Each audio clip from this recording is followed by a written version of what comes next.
Welcome to Minutes by Board Cycle, where in each episode we pack the insights from one of Australia's boardroom leaders into just a few minutes.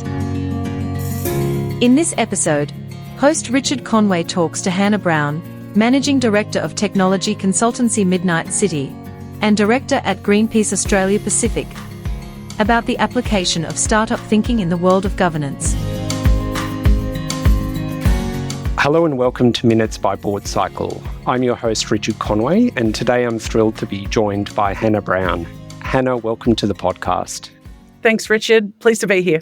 Hannah's a non-executive director at Greenpeace Australia Pacific, and she's also a serial entrepreneur, having founded a number of startups, including her current business, Midnyte City, where she's the managing director. Today, Hannah and I are going to discuss how company secretaries and other governance practitioners could think about applying some startup or entrepreneurial methodologies into their governance practices. So to start with, Hannah, it's probably fair to say that it's rare that you hear the words governance and innovation in the same sentence. It's not generally considered to be an area where it's wise to kind of test things out or to be on the bleeding edge. So I just wanted to ask, to start off with, do you think there is some place for startup thinking to play in the governance realm?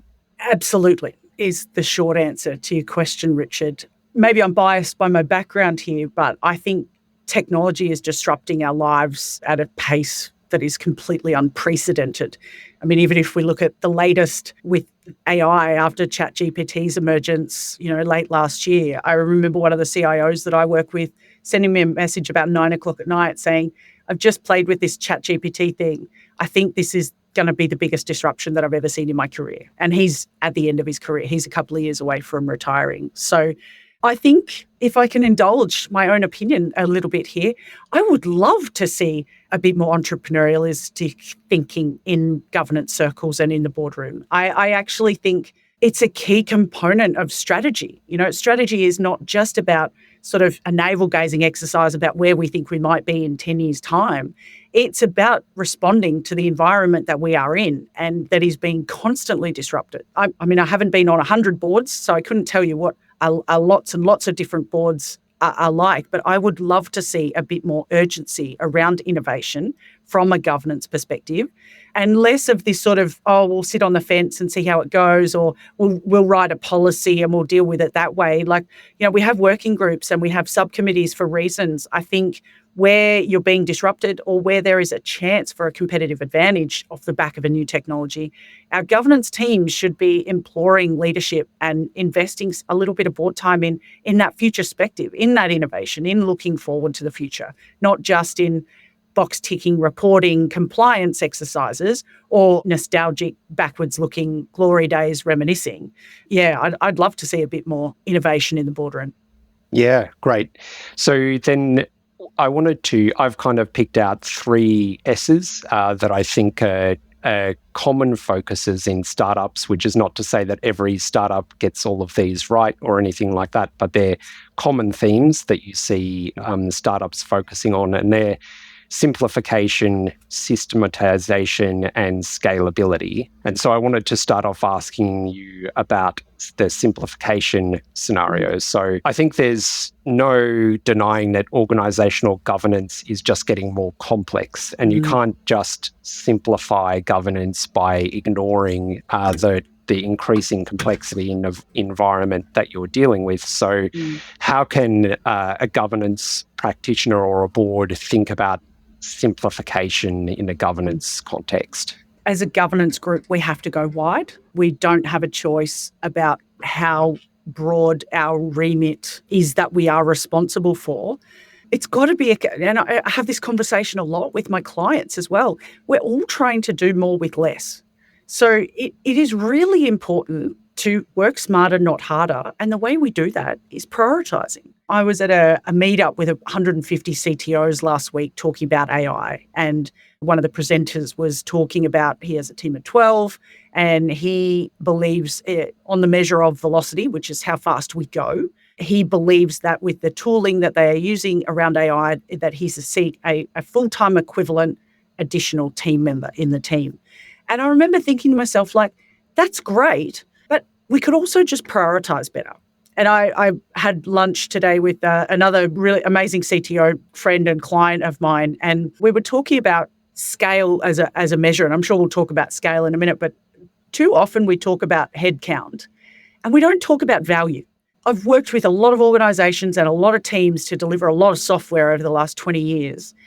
And I can't think of many occasions, I couldn't even give you more than 5, where we measured what the value was. We hypothesised about the value that this initiative was going to deliver, and then we delivered the initiative, and then we measured the value that it created. And when I'm talking about value, I'm talking about, did it generate more money?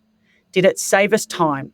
Did it allow us to do more with less resources, or did it reduce risk for the organisation? There are 4 key value metrics that are applicable across any organisation. So when I say simplify, I think about prioritisation, and I think about how we can get better at working on the right things and not just doing all the things that we think we have to do. Yep. So I guess to summarise what you've said there, perhaps as the governance world does get more complex, you have to revisit what you've been doing historically, think about the impact of those things compared to new things that are coming in, and question what you've done in the past, potentially get rid of some of the processes or activities that you've done in the past which are no longer impactful in your kind of new world.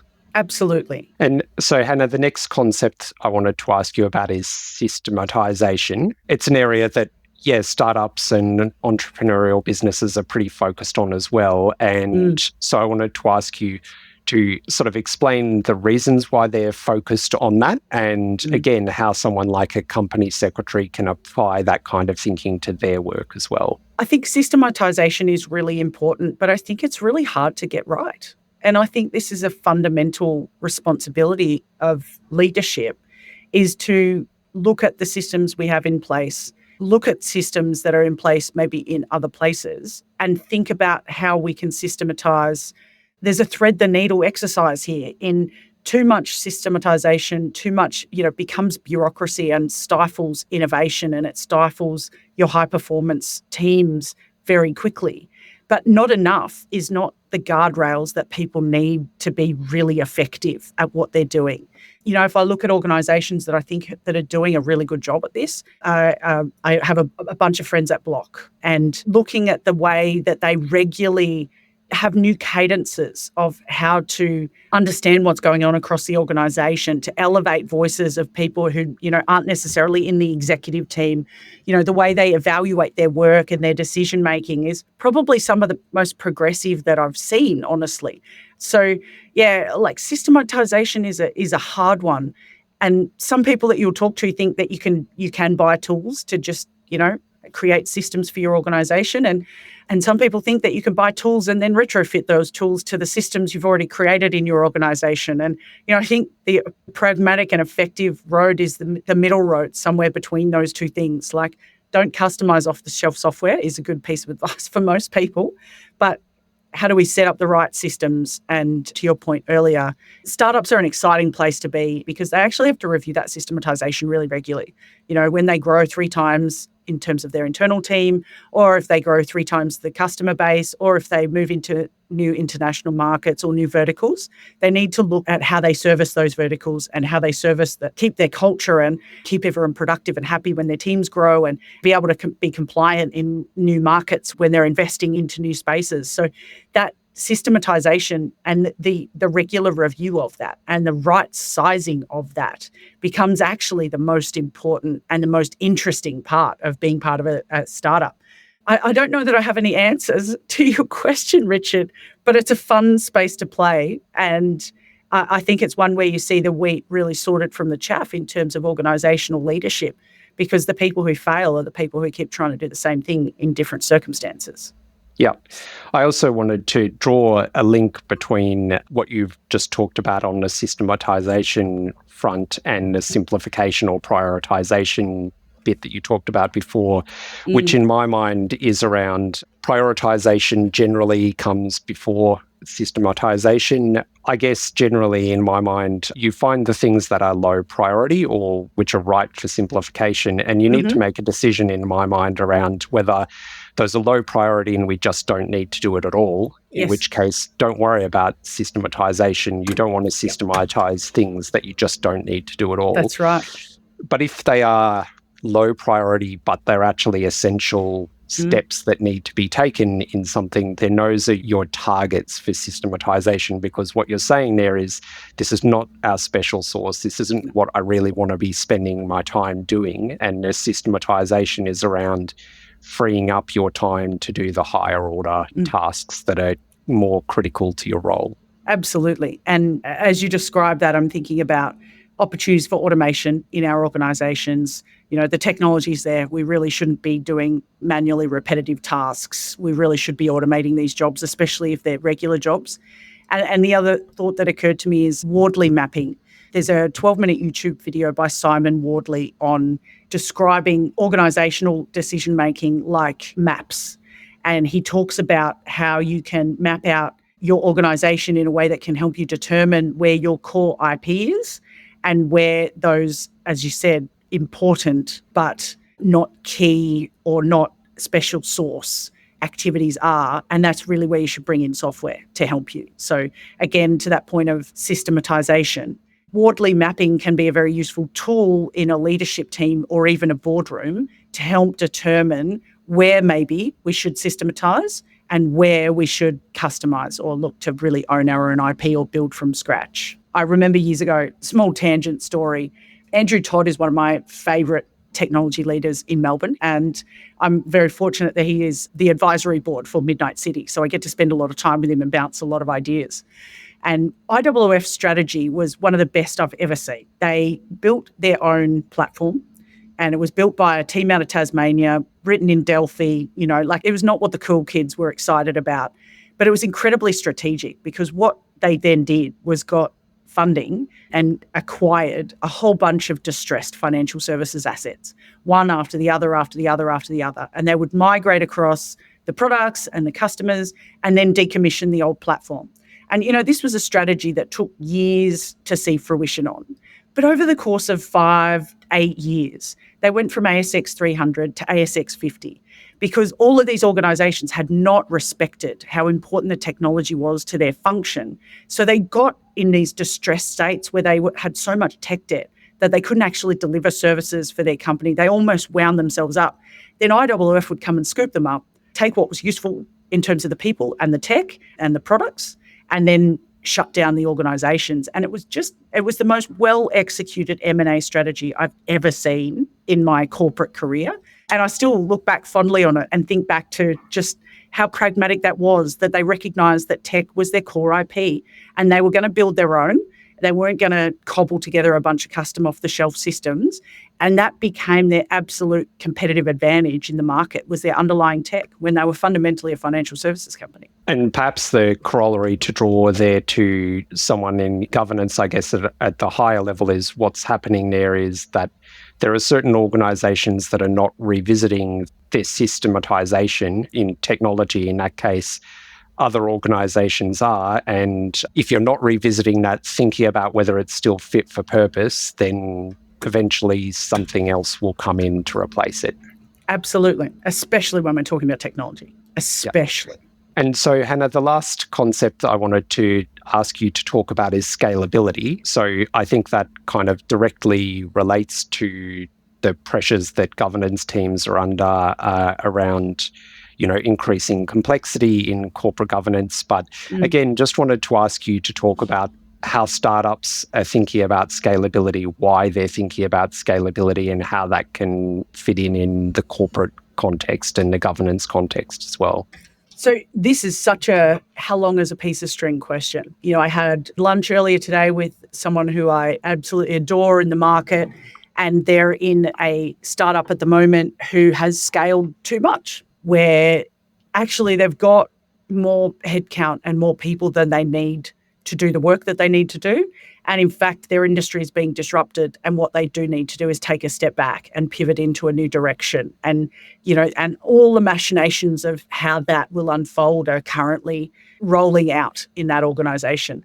There's another customer I'm thinking of at the moment who had an enormous breakthrough in terms of the US market, where they've picked up an enormous client over there that is going to dwarf anything that they've done prior.